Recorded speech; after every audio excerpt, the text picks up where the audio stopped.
8 de la mañana con 8 minutos y tal y como se lo habíamos adelantado, mañana sábado 28 de diciembre se conmemora el Día de los Santos Inocentes. Es por ello que nos vamos a conectar a través de la tecnología con el licenciado Aníbal Chajón. Él es historiador y por supuesto a quien le doy la más cordial bienvenida. Licenciado, qué bueno tenerlo por esta vía. Bueno, muchísimas gracias. Es un gusto, un honor poder compartir con ustedes alguna información que tengamos. Y sí, efectivamente, el Día de los Santos Inocentes se festeja mañana y es una fiesta católica instituida para recordar a los niños que, según uno de los evangelios, fueron asesinados por el rey Herodes con la intención de matar a Jesús.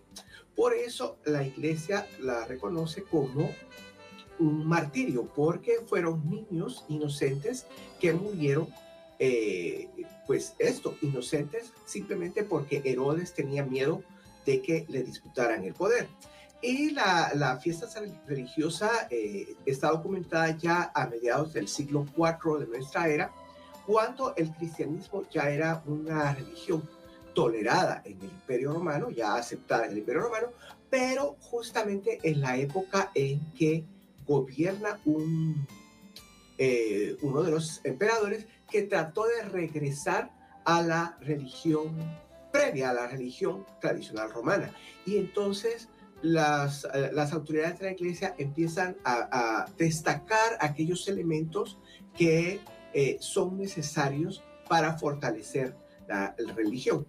Sin embargo, en la Edad Media, pues ya había pasado muchos siglos después de la autorización del cristianismo, empieza a transformarse y se combina con un recuerdo jocoso, un recuerdo chistoso, las celebraciones de bromas que se hacían en diferentes lugares de Europa en la época del invierno, justo cuando ya no hay cosecha, ya no hay trabajo agrícola, el trabajo ganadero es muy limitado. Entonces las personas podían hacerse bromas.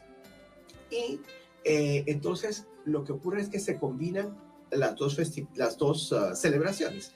El Día de los Inocentes como recuerdo de niños que murieron, un recuerdo trágico, con las bromas que hacían las personas tradicionalmente justo en la época posterior a la cosecha, en los días más cortos, las noches más largas, días fríos de invierno en el continente europeo. Y entonces es lo que los europeos, los españoles que se trasladan a América, traen en el siglo XVI. Y es lo que nosotros conocemos como el Día de los Inocentes, con las inocentadas. Aquí vemos, por ejemplo, obras artísticas que nos hablan de lo dramático del suceso. Pero en toda Hispanoamérica, por herencia española, lo que ocurre es que se hacen bromas. Y la justificación es por inocente. Caíste por inocente en la broma que te dije, en la broma que te hice. Por lo general son bromas sencillas, son bromas ingenuas, ¿verdad? A información distorsionada, información falsa, para que las personas hagan algo sin consecuencias dramáticas, ¿verdad? Sin consecuencias serias para la persona que cayó en la broma, sino simplemente para reírse, para compartir, para fortalecer los lazos de amistad entre las personas que ya son amigos. Es decir, la inocentada no se le hace a una persona desconocida, sino que se le hace a una persona conocida, una persona cercana con la que se puede hacer este tipo de detalles divertidos y jocosos. Lo interesante tal vez sea que en el decenio de 1970 el gobierno de Guatemala prohibió que se hicieran inocentadas en las oficinas del gobierno.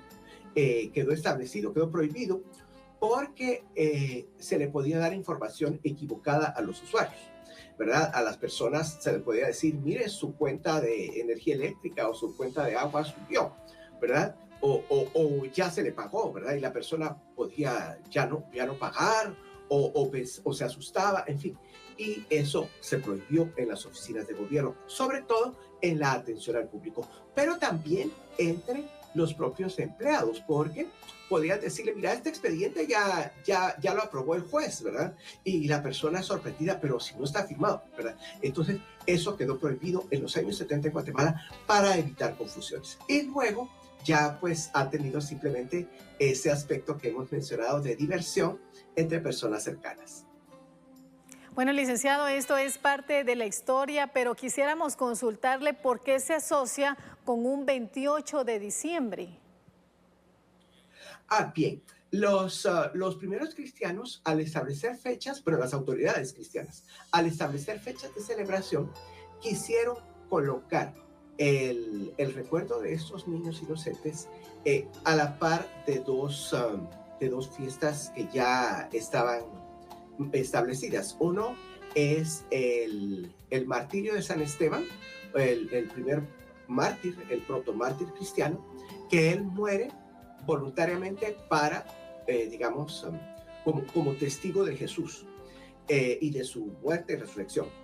Y los santos inocentes es al revés, ellos murieron sin saber de Jesús, pero sí, pero murieron por él.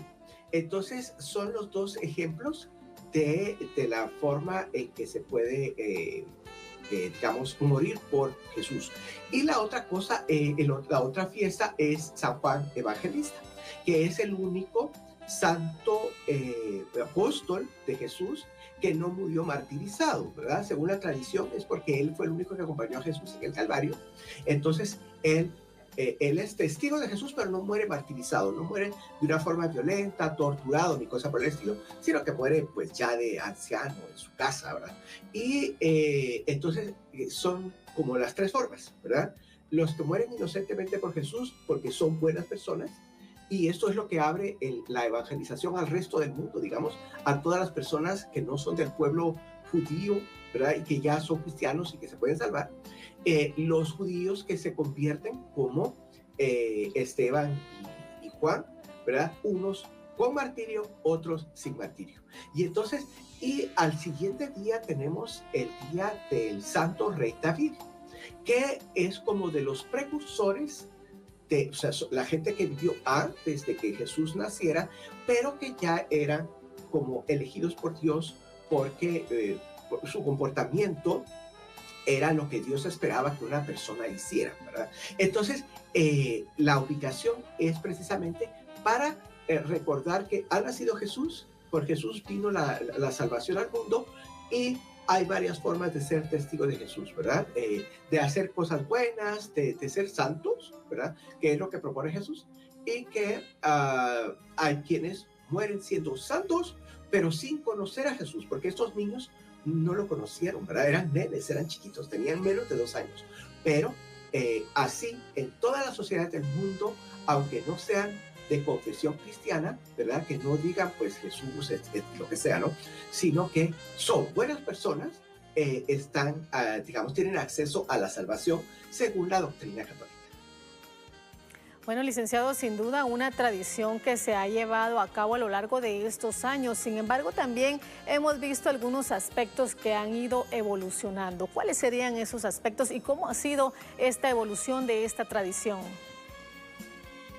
Bueno, como comentábamos, primero era solamente una cuestión religiosa, luego ha sido se incorpora un aspecto recreativo de diversión, y aquí en Guatemala, que heredamos ese aspecto de diversión, pues ha tenido cambios porque las actividades se vuelven más aceleradas, la economía, la política nos va exigiendo más y más cosas, entonces ha ido perdiéndose un poquito la tradición esta de las bromas. Entre lo que se practicaba estaba el robo del niño, ¿verdad? Es decir, en el nacimiento se colocaba al niño Dios y alguna persona de la familia llegaba y se robaba al niño simplemente con cuestión de hacer la broma. Esa era la inocentada que se hacía. Luego venía la devolución con una fiesta con tamales o con chuchitos, con paches, en fin, ¿no? Pero era de devolver la imagen con este aspecto jocoso, divertido, ¿verdad? Que es la herencia española. Digamos, y después esto se fue editando porque pues había personas delincuentes realmente que ya no devolvían al niño, ¿verdad? Entonces lo que querían era robarse al niño. Entonces, pues hay personas famosas en el ambiente artístico guatemalteco que, pues digamos, ha trascendido que se robaron muchos niños dioses. Pero entonces esto dejó de practicarse porque ya no, pues no se ya no es una broma, eso ya es un delito, es un robo. Y entonces han venido estos cambios y ya las personas no tienen tanto tiempo como para la broma o ya no tienen pues la oportunidad de hacerla porque nuestra vida es más acelerada, ¿verdad? Hemos visto que el tráfico de hoy está bastante tranquilo, pero eso no es siempre. La gente está corriendo todo el tiempo y entonces ya no da oportunidad para estas bromas. Pero sí, muchas personas lo siguen haciendo con sus familias, se hacen llamadas, se cuentan cosas distorsionadas, simplemente para poder decirle caíste por inocente. Licenciado, muchísimas gracias por esta entrevista. Y a usted, amigo televidente, recuerde que mañana, 28 de diciembre, es el Día de los Santos Inocentes, así que tome sus recomendaciones en esa